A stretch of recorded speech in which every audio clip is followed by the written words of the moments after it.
കുട്ടികളുടെ അലർജി ഭയങ്കര വലിയൊരു പ്രശ്നമാണ്. എന്തുകൊണ്ടായിരിക്കും ഡോക്ടറെ ഈ കുട്ടികൾക്ക് ഇത്ര അലർജി വരാനുള്ള കാരണം എന്തായിരിക്കും? അലർജി എന്ന് പറയുമ്പോൾ ഒരു ജനറ്റിക് ആയിട്ട്, അതായത് ജനറ്റിക്കലി റൺ ചെയ്യുന്നതാണ്. അതുപോലെ നമ്മുടെ ഈ ഒരു പൊല്യൂഷൻ അലർജീനെ, പൊല്യൂഷൻ കൂടുന്നതിനനുസരിച്ച് അലർജി കൂടിക്കൂടി വരും.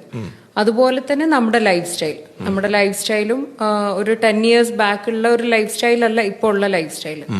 അപ്പോൾ ഇങ്ങനെയുള്ള ഫാക്ടേഴ്സ് ആണ് ഈ അലർജി ഇൻക്രീസ് ചെയ്യാനുള്ള ഒരു റീസൺ. അതായത് ഇപ്പോൾ ഓരോ സിറ്റീസ്, ഇപ്പോൾ എക്സാമ്പിൾ ഡൽഹി, മുംബൈ, ബാംഗ്ലൂർ, ഇപ്പോൾ കൊച്ചിൻ അങ്ങനെ എടുക്കുകയാണെങ്കിൽ നമ്മൾ ഓരോ ഇയേഴ്സ് കൂടുന്നതിനനുസരിച്ച് പൊല്യൂഷൻ കൂടുന്നു. അപ്പോൾ ഈ പൊല്യൂഷൻ കൂടുന്നതിനനുസരിച്ച് ഈ ഡീസൽ എക്സോസ് പാർട്ടിക്കിൾസ് അലർജൻസിനെ എളുപ്പത്തിൽ നമ്മുടെ ശ്വാസകോശത്തിലേക്ക് എത്തിക്കുന്നു.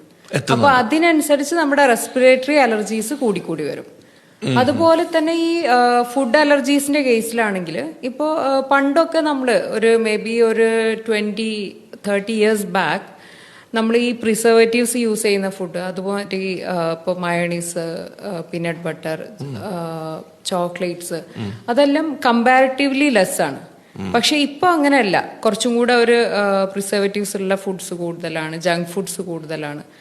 അതിനനുസരിച്ച് അലർജീസും കൂടുതലാണ്.